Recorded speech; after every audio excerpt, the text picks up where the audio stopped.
gaji lo sekarang cukup untuk hidup lo ke depannya? Coba pikirin deh pertanyaan tersebut. Mungkin lo sekarang udah kerja dan punya penghasilan yang cukup buat diri sendiri, tapi ke depannya lo akan makin banyak tanggungan. Coba pikirin aja, pasangan, anak, orang tua, bahkan mungkin sampai mertua akan jadi tanggungan lo mungkin ke depannya. Dan semuanya itu butuh duit, nggak sedikit juga. Nyekolahin anak, liburan, nyicil rumah, biaya kesehatan lagi kalau misalnya lo ternyata ke depannya nggak sehat. Butuh duit berapa itu kira-kira semuanya? Nggak sedikit. Tapi ya emang faktanya kayak gitu, susah juga buat dihindari. In general, kebutuhan lo akan uang itu kian meningkat beriringan dengan fase kehidupan lo. Dan ketika semua kebutuhan yang tadi gue bilang itu jadi nyata, apa penghasilan plus tabungan lo itu udah cukup untuk semua itu? Nah, kalau misalnya lo mulai khawatir setelah gue bicarain tadi, di video ini lo akan belajar gimana caranya buat bersiap-siap ngadepin masa penuh tanggung jawab tersebut supaya lo gak usah ngutang sana sini. Lo akan belajar soal investasi, mulai dari apa itu investasi, kenapa itu penting, dan gimana caranya supaya lo bisa berinvestasi secara tepat dan aman. Disclaimer sebelum kita masuk ke video, di video ini kita ngomongin soal uang. Money is kind of big deal, you know? Jadi nontonnya jangan setengah-setengah, tonton sampai habis. Kalau nggak ngerti, coba diputar ulang 10 detik kayak gitu. Nah, kalau misalnya nggak ngerti juga, tanya aja di komen. Gue akan balas pertanyaan-pertanyaan yang menurut gue menarik dan nggak dibahas di video. Sebenarnya apa itu investasi? Nah, kalau misalnya kita mengacu ke Edwardus dan Lilin, seorang investment analyst di bukunya Analisis Investasi dan Manajemen Portofolio, investasi itu adalah komitmen atas sejumlah dana atau sumber daya lainnya yang dilakukan pada saat ini dengan tujuan memperoleh sejumlah keuntungan di masa yang akan datang. Oke, ini ribet banget. Kita bikin simpel aja deh. Investasi itu sebuah kegiatan lo mempersiapkan dana atau sumber daya lain sekarang untuk dapat untung di masa depan. Much simpler. Supaya makin kebayang, ini deh. Coba lo bayangin, lo masukin uang 50.000 ke sebuah kotak.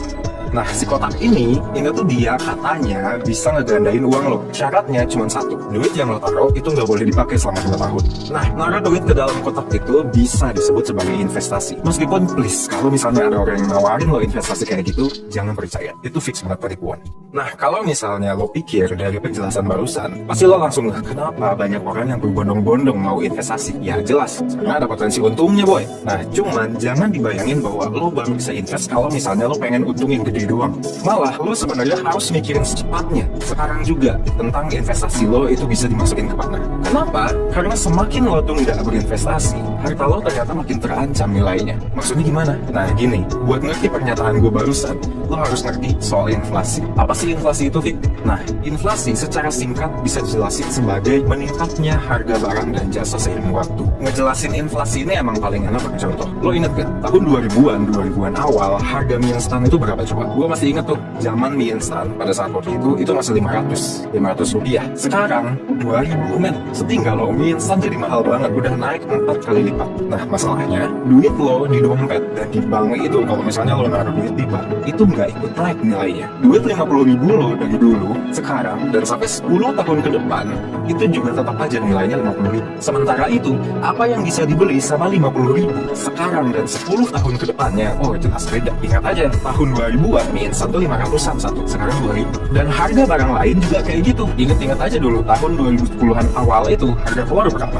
Dan sekarang coba berapa telur? Harga servis motor juga naik, harga barang-barang elektronik juga naik, biaya pendidikan juga naik. Dan disinilah investasi bisa menolong lo melawan inflasi. Kalau lo investasiin uang lo dan kenaikan nilai investasi lo lebih tinggi dari tingkat inflasi yang terjadi, uang lama. Simpel. Contoh realnya gimana? Nih misalnya, tahun kemarin dari Januari sampai Desember tahun 2019, di Indonesia secara keseluruhan harga barang dan jasa itu naik 2,72%. Berarti tahun 2019 itu inflasinya 2,72%. Jadi asal nilai keuntungan investasi lo itu ada di atas 2,72%.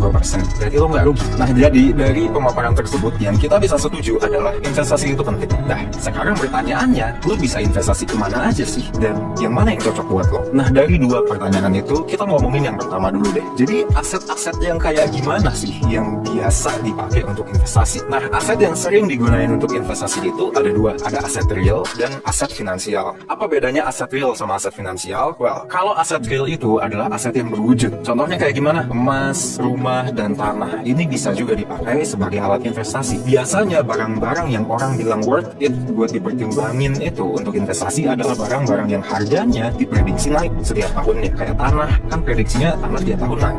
Nah, yang tadi itu di aset real. Kalau misalnya kita ngomongin di aset finansial, berarti kita ngomongin meningkatkan aset atau harta yang kita punya di surat berharga. Nah, surat berharga ini contohnya apa? Contohnya kayak saham, obligasi, dan lain-lain. Nah, karena aset finansial ini biasanya masih kurang akrab di telinga beberapa orang, nah sekarang gue akan secara khusus ngejelasin investasi aset finansial. Ada bentuk lain dari investasi finansial selain yang akan gue sebutin ini, misalnya deposito, itu nggak akan gue jelasin di sini. Tapi kalau misalnya kalian penasaran sama investasi finansial yang lain-lain, silahkan komen di bawah, nanti gue bisa bikin video yang terpisah dari ini. Nah, kita akan bahas 3 aset finansial yang biasanya orang pertimbangin untuk investasi. Yang pertama, saham. Kalau misalnya menurut Husna, saham merupakan secari kertas yang menunjukkan kepemilikan perusahaan. Ya, lo pasti pernah dengar lah kalau misalnya berita jual beli saham kayak gitu. Misalnya, pas Erick Thohir beli saham Inter. Misalnya lo nggak tahu, Inter itu klub bola di Italia. Waktu itu Erick Thohir beli sahamnya sebanyak 31,5%. Nah, berarti Erick Thohir itu literally jadi pemilik 31,5% klub sepak bola Inter. Buktinya apa? Nah, buktinya ini adalah kertas kepemilikan perusahaan tersebut. Nah, kertasnya ini namanya saham. Oke, itu yang pertama. Next, yang kedua itu obligasi. Obligasi itu simpel bangetnya adalah surat utang. Kita udah pernah ngebahas soal obligasi di video 1% lainnya. Coba cek aja linknya, udah gua taruh di description. Nah, lalu yang ketiga ada reksadana. Nah, apa nih reksadana? Nah, kalau misalnya kita mengacu ke OJK, Otoritas Jasa Keuangan, di POJK 23 tahun 2016, reksadana ini didefinisikan sebagai wadah yang digunakan untuk menghimpun dana pemodal untuk selanjutnya diinvestasikan ke portofolio efek oleh manajer investasi. Jadi, kalau lo berinvestasi lewat reksadana, berarti lo ini cuma nitipin uang aja ke sebuah lembaga. Lembaga ini disebutnya manajer investasi. Ntar dia yang ngelola. Nah, cuman resikonya dan keuntungannya semuanya tetap ada di lo. Nah, baru deh, dari seluruh hal yang tadi gue jelasin, yang paling cocok buat lo yang mana nih sebenarnya? Nah, kalau pendapat lo gimana? Yang mana yang paling cocok buat lo? Nih, kalau menurut gue, kalau lo sebelumnya belum pernah invest sama sekali, coba reksadana. Kenapa coba? Yang pertama, as simple as duit lo akan diurus sama orang yang emang udah berpengalaman, aka manajer investasi. Nih, salah satu masalah dari investasi kan ya beresiko. Berinvestasi itu mau nggak mau lo ngambil resiko, uang lo bisa jadi hilang. Dan ini resikonya akan jadi tambah beresiko kalau misalnya lo nggak tahu apa-apa. Nah, jadi kalau misalnya lo emang nggak ngerti soal gimana mengelola investasi, ya serahin aja ke orang yang udah ahli. Asal lo bisa milih manajer investasi yang terpercaya dan lo sendiri benar-benar tahu tujuan investasi lo bisa konsultasiin ke manajer investasinya dan langkah-langkah selanjutnya akan jauh lebih aman. Oke? Nah, yang kedua, uang lo itu bisa diambil dan dimasukin kapanpun. Karena di reksadana itu nggak ada minimal waktu penyimpanan, nggak kayak obligasi atau deposito. Jadi kalau misalnya lo tiba-tiba butuh duit nih, ya udah tinggal hubungin manajer investasi lo dan bilang, gue butuh duit nih, tarik dong. Nanti doi yang ngurus. Dan dalam waktu 3-7 hari, uangnya udah balik ke rekening lo simpan.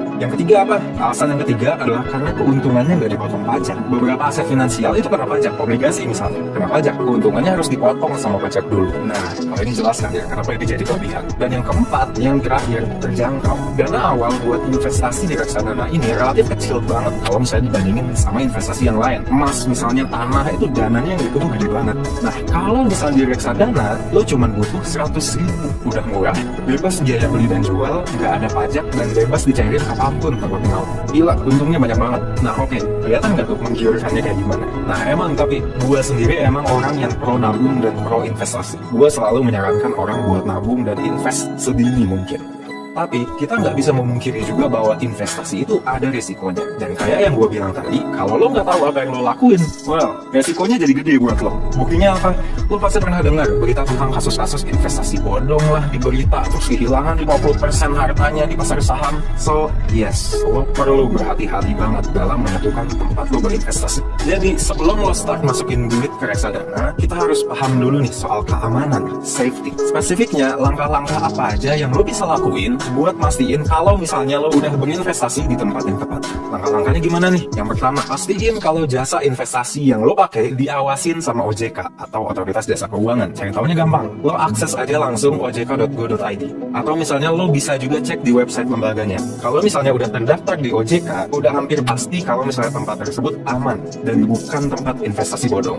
Oke, itu yang pertama. Yang kedua, perhatiin identitas perusahaannya. Ini masih nyambung dengan poin pertama. Kalau nama perusahaan yang gak jelas jelas, lo jadinya nggak bisa cross check itu masalahnya. Dan selain itu, yang lo perlu cek juga adalah alamat kantor dari perusahaan tersebut. Lo harus cek apakah alamat tersebut fiktif atau enggak. Kalau misalnya fiktif bisa jadi masalah. Nah, itu yang kedua. Yang ketiga, khusus untuk investasi reksadana, pastiin lo berurusan dengan agen yang memiliki izin WAPR dan bekerja untuk perusahaan yang punya izin APR. Wait. Apa pula ini? WAPR dan APR itu apaan, wait? Nah, WAPR ini adalah singkatan dari Wakil Agen Penjual Efek Reksadana. Nah, jadi WAPR itu orang atau agennya yang udah dikasih izin sama OJK untuk melakukan transaksi reksadana. Sedangkan APR itu adalah perusahaannya yang juga harus dikasih izin sama OJK. Nah, ini ada catatan dikit. Di Indonesia sendiri, sebenarnya individu yang punya sertifikasi atau izin WAPR itu nggak bisa menjual jasanya secara individu atau tanpa mewakili perusahaan. Jadinya ya bisa dibilang kalau misalnya ada yang nawarin investasi reksadana atas nama individu, itu ilegal berarti. Nah, oke. Emang kalau misalnya benar-benar dijembrengin, kedengarannya ribet. Tapi setelah ngomongin 3 hal tersebut, gue jadi pengen ngerekomendasiin aplikasi buat lo ngelakuin investasi reksadana. Nah, aplikasi yang gue maksud adalah sponsor video hari ini, Bybit. Jadi, Bybit ini adalah aplikasi reksadana yang berbasis teknologi robo-advisor yang bikin kegiatan investasi lo ini jadi lebih cocok untuk keadaan lo. Nah, ini menarik nih. Si robo-advisor ini menarik. Karena gini, reksadana itu sebenarnya juga bisa dibagi lagi berdasarkan resikonya. Ada resiko rendah, ada resiko sedang, dan ada resiko tinggi. Ada orang yang lebih cocok untuk berinvestasi di reksadana resiko rendah. Mungkin karena ya mungkin masih takut-takut, atau nabungnya pengen dalam jangka pendek aja. Nah, tapi ada juga orang yang cocoknya untuk resiko menengah misalnya. Nah, si robo-advisor ini bisa merekomendasiin lo jenis reksadana yang paling cocok buat lo. Sih, canggih. Tapi yang paling penting, keamanannya. Bybit sendiri udah termasuk yang aman banget. 3 hal tentang keamanan yang gue jelasin, kelar. Udah terdaftar di OJK, identitas perusahaannya jelas, dan punya izin APR. Bahkan nih, kalau misalnya, ini misal ya, suatu waktu Bybit misalnya tutup, dana lo itu akan tetap aman, karena dana lo disimpan di bar partner dari manajemen investasi yang lo pilih. Dan nanti, kalau misalnya terjadi apa-apa yang nggak enak, lo tinggal hubungin aja manajer investasi lo. Aman, uang lo akan tetap ada. Nah, gue sendiri personally emang ngakuin bahwa untuk pemula, Bybit ini ramah guna banget. Digunainnya gampang, aman, prosesnya cepat, dan advice-nya juga ngebantu banget kalau misalnya lo masih clueless. Oke, itu yang gue bisa bagi di video ini. Nih, yang paling terakhir banget yang bisa gue sampaikan soal investasi. Berapa nominal investasi lo itu belum penting untuk sekarang. Terutama kalau misalnya lo baru mulai. Yang penting, lo bangun dulu kebiasaannya, supaya pas lo emang bener-bener butuh investasi, lo udah gak kaget lagi. Dan udah terbiasa untuk menyisihkan uang lo. Kalau menurut lo sendiri gimana? Kapan sih menurut lo harus mulai investasi? Dan lo mau investasi di apa nih? Yuk discuss di komen kalau misalnya kayak gitu. Jangan lupa subscribe kalau misalnya lo penasaran sama konten finansial lainnya. Dan share video ini ke teman-teman lo supaya pada melek finansial lo orang-orang. Semoga bermanfaat dan nantiin pengetahuan tentang finansial di video selanjutnya.